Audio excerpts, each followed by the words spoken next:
गुजरात की वडोदरा में आम आदमी पार्टी के कार्यकर्ताओं के खिलाफ की गई कानूनी कार्यवाही पर आपत्ति जताई गई। वडोदरा आम आदमी पार्टी द्वारा शहर की विभिन्न समस्याओं को लेकर महानगर पालिका कार्यालय पर मोर्चा ले जाया गया था। इस दौरान पालिका के मुख्य कार्यालय का दरवाजा बंद कर उन्हें रोकने की कोशिश की गई थी, जिससे कार्यकर्ताओं और महिलाओं को दरवाजा कूद कर अंदर जाना पड़ा था, जिससे नाराज पार्टी कार्यकर्ताओं ने मेयर की नेम प्लेट पर काली शाही फेंक कर तोड़फोड़ की थी, जिसके बाद पार्टी के अध्यक्ष और कार्यकर्ताओं समेत 30 लोगों के खिलाफ कानूनी कार्यवाही की गई है, जिस पर गुजरात आम आदमी पार्टी के महामंत्री मनोज सोरठिया ने नवापुरा पुलिस स्टेशन पहुंचकर मामले पर विरोध जताया।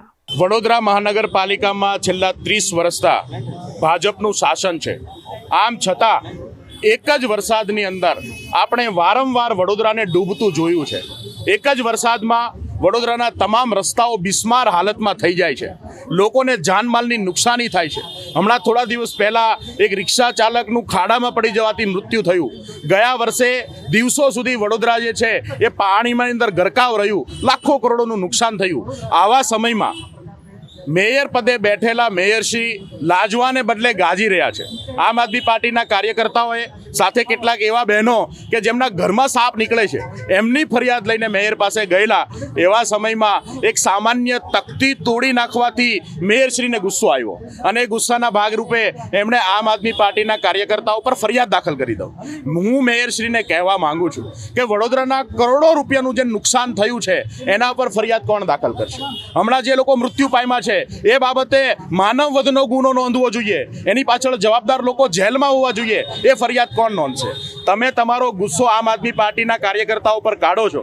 આમ આદમી પાર્ટીના કાર્યકર્તાઓ બહાદુર કાર્યકર્તાઓ છે, એમને તમારી જેલ અને તમારા દંડાથી ડરતા નથી। વડોદરાના અવાજ માટે, વડોદરાના પ્રશ્નો માટે આમ આદમી પાર્ટી લડતી આવી છે ને લડતી રહેશે। હું મારા કાર્યકર્તાઓને વંદન કરું છું કે એક સમયે જ્યારે ભયનું વાતાવરણ છે, ભાજપ સામે કોઈ બોલવા તૈયાર નથી, એવા સમયમાં આમ આદમીના પાર્ટીના કાર્યકર્તાઓ તમામ યાતનાઓ, તમામ દમનની સામે લડી રહ્યા છે। આજે વડોદરાની અંદર એવી પરિસ્થિતિનું નિર્માણ થયું છે કે વિશ્વામિત્રી સફાઈ અભિયાનની અંદર એકના એક કામ માટે સિંચાઈ વિભાગ અને વડોદરા કોર્પોરેશનને પૈસા ચૂકવા છે। 50થી વધારે કરોડ રૂપિયા આ ખાઈ જવાવાળા શાસકોની સામે ફરિયાદ ક્યારે થશે? આ પાછળ જવાબદાર લોકો કોણ છે? અમારી આમ આદમી પાર્ટી તરીકે વડોદરાની જનતાને પણ વિનંતી છે કે આ લોકો સત્તામાં બેઠેલા લોકો તાનાશાહો અને એમને જ્યાં સુધી સત્તાથી દૂર કરવામાં નહીં આવે, એમને એમની औकात બતાવવામાં નહીં આવે, ત્યાં સુધી વડોદરાના પ્રશ્નોનું સમાધાન થવાનું નથી। આમ આદમી પાર્ટી આપ સૌ માટે લડી રહી છે અને મને પૂરો વિશ્વાસ છે કે વડોદરાની જનતાનો પણ સાથ મળશે અને આગામી દિવસોમાં આ તાનાશાહો અહંકારી લોકોને એમની જગ્યા બતાવવાનું કામ વડોદરાના લોકો કરશે। આજે કાયદો અને વ્યવસ્થાની વ્યાખ્યા અલગ કરી દીધી છે। એક તરફ કરોડો રૂપિયાનો ભ્રષ્ટાચાર કરીને ડકાર નહીં ખાવાવાળા લોકોને કાયદો વ્યવસ્થા નડતી નથી અને એક તરફ માત્ર એક તકદી, એક મેયરની તકતી તોડી નાખવાના ગુનાની અંદર આજે વિપક્ષની સામે કાર્યવાહી કરવામાં આવે છે।